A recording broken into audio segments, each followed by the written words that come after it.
Hello, I am Adriana Bernal, and I will be presenting Parenthood and Children.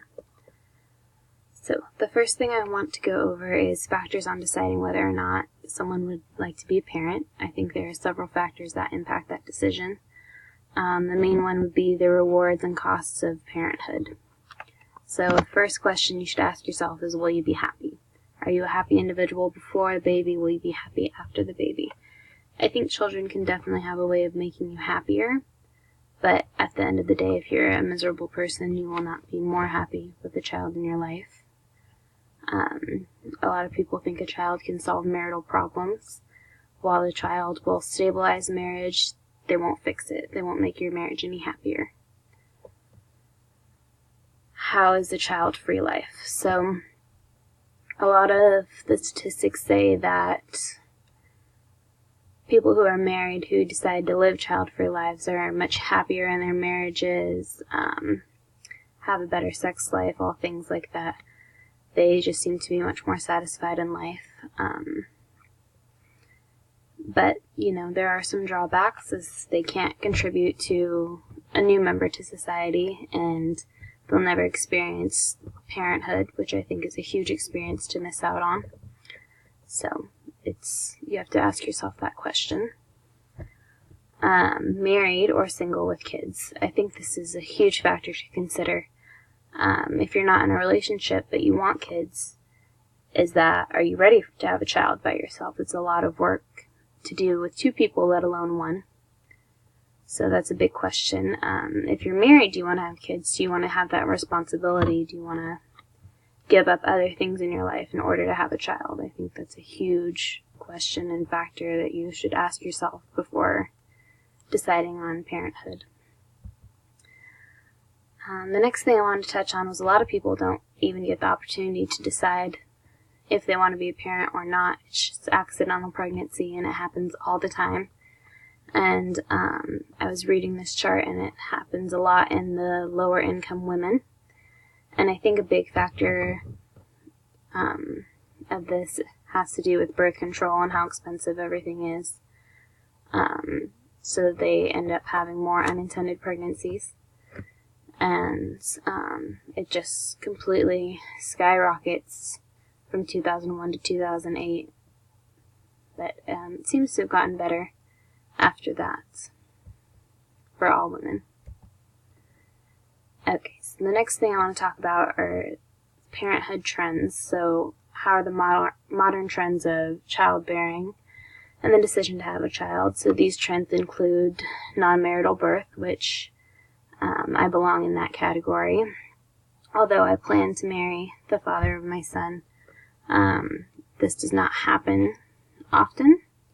I feel that a lot of people who engage in non-marital birth are often separate from the father or mother of their child. So I think that this has a big effect on our society, and it's definitely a new trend that's happening. A lot of people have babies out of wedlock. And additionally, a lot of people only choose to have one child, which is a smart decision financially. You can provide everything for that child, and they have a higher chance of going to college and everything like that. But there are some drawbacks as well. They don't get the sibling experience, which is a huge experience to have. They're like your permanent friend, and the child will often feel lonely. Additionally, that child will not have no help when it comes to taking care of the parents in older life. So that's a huge thing of only having one child, but for the most part, the child will be better off financially. A lot of people are choosing to be child-free, which I completely support. I don't think anyone who doesn't want a child should have a child, because it's a big responsibility and it's a lot of work, and if you don't have your heart fully in it, then I don't think it should be an option for you. These people seem to be very happy, and they can kind of go and live about their life. I do think it's a part of our society. Our society seems to be a bit more focused on themselves, and I think that this would be just another way of saying that they don't want to care for a child, they just want to care for themselves, which is, totally acceptable. I think age at conception is also a huge trend. A lot of people are choosing to have their children later on in life, which is good also financially for the child, but it can have some drawbacks as well. For example, as the parents age, the child ages also, but the child will have less time, less of their lives generally without their parents, because their parents are already old and they're already getting to that point near death, so the child will have less time with their parents and will end up losing their parents at a younger age. Additionally, they will have to take care of their parents at a younger age, so when their parents get to be that age where they have to be taken to a retirement home or something of that nature, the children are held accountable for that financially as well, to take care of their parents, and I think that's a huge thing. A lot of people are also having children very young, which I would also fit into that category. And I think that there are some benefits to having a child at a young age. For example, you're more active.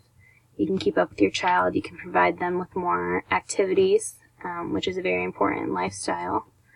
But obviously there are a lot of drawbacks to having children young, such as finances. That's a huge thing. You can't provide as much for your child at a young age, and that's just huge. So, the next thing I would like to speak about is advantages to parenting in the 21st century. So, the biggest advantage I found is that you have access to the internet, and you have all these resources that help you if you're a first-time parent, let you know if things are normal, if things aren't normal, and what to do, which is awesome, and no one ever had that before. And also, I think doctors they've learned a lot more, and they're definitely favor the natural route now. Like, they encourage people to breastfeed and all these things, so doctors have also improved a lot in the 21st century. Another thing that's great about the 21st century is that the choice is yours for basically anything for your child, which wasn't always true. Like, you don't have to get your children vaccinated if you don't want to, which of course there are drawbacks to this as well, such as more kids getting sick, the measles coming back, things like that, that have resulted in people not vaccinating their children.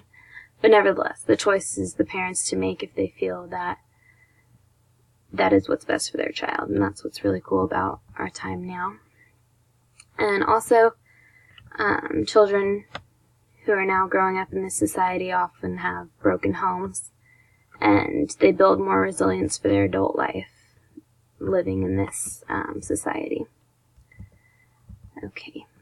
Disadvantages of the 21st century parenting would be that our culture is very oversensitive, meaning that we involve ourselves in other people's lives, and we make sure that there's only one way to do something, and we often put that opinion on everyone else. For example, there's no spanking anymore. That's very frowned upon, to spank, and never seemed to really affect anyone in the past, but it does now.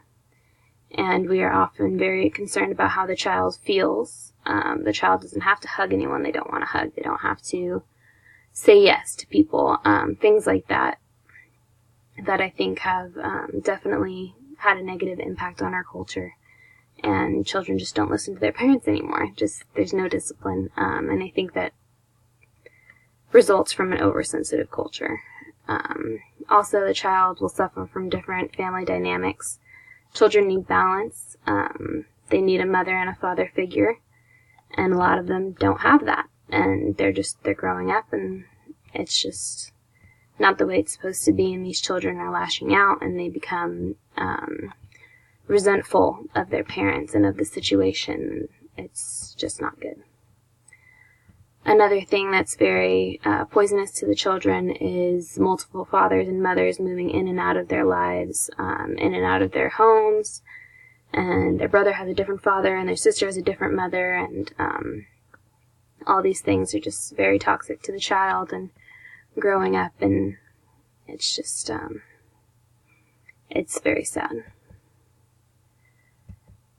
Okay. And some concluding thoughts and things to consider is a new trend, transnational and interracial parenting. I think this is huge because our society is now mixing, and with a lot of people coming in from overseas, we now have transnational parenting, which is huge. And it'll be interesting to see the effects that this has on our society. And that is all. Thank you so much for watching, and God bless.